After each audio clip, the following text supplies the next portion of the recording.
Officer లక్ష్మిని పోలీసులు media ముందు ప్రవేశపెడుతున్నారు. లైవ్ చూద్దాం. ఎస్పీ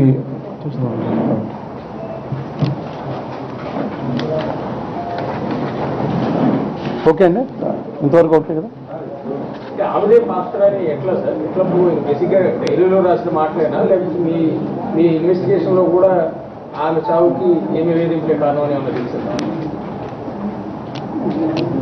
ఇప్పుడు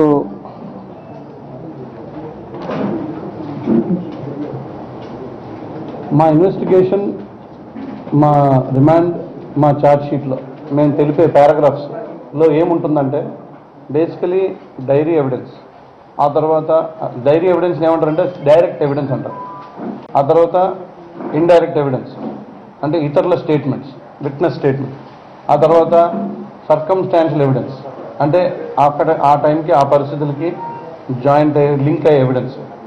ఈ మూడు ఎవిడెన్స్ల యొక్క ఆధారంగా అక్యూజ్ని పిన్ పాయింట్ చేయడం జరుగుతుంది. అదే సైంటిఫిక్ మెథడ్ ఇందులో కూడా ఉపయోగించడం జరుగుతుంది. Thank you. లక్ష్మీ ప్రొఫెసర్ 22 రోజుల పాటు పోలీసులు పదగొప్పి పట్టుకోవడంలో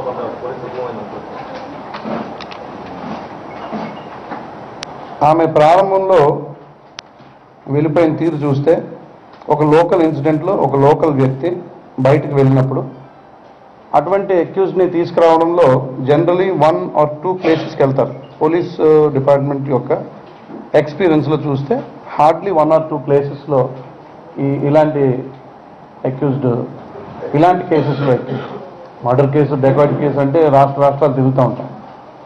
జనరలీ కామన్గా అది జరుగుతుంది. సో ఇనీషియల్గా లోకల్ పోలీస్ యొక్క జాప్యం అనే కంటే అక్యూజ్డ్ యొక్క తాపత్రయం ఆయన అనడం బెటర్ అని నేను అనుకుంటున్నాను. Thank you. చట్టం నుంచి తప్పించుకోవచ్చు అనే తాపత్రయం, అది కొంతమంది ఇంత డబ్బు ఖర్చు పెట్టి ఇన్ని లాడ్జులు తిరిగి చట్టం నుంచి తప్పించుకోరు. తక్కువ డబ్బులు ఖర్చు పెడతారు, తక్కువ లాడ్జులు తిరుగుతారు, తక్కువ ఊళ్ళు తిరుగుతారు, తక్కువ కాలం పేపర్లో కనబడతారు. ఈ కేసులో ఇలాగైంది. దానికి మనం ప్రత్యేకంగా పోలీసు వైఫల్యాన్ని మనం పాయింట్అవుట్ చేయడం భావ్యం కాదు. అయితే పోలీసు యొక్క ఫంక్షనింగ్ తీరు, ఎవరెవరు ఎక్కడెక్కడ ఇంకా ఎఫిషియెంట్గా పనిచేస్తే బాగుండేది అనేది మాత్రం ఆ ఐజీగా తప్పకుండా పర్యవేక్షణ జరుగుతుంది.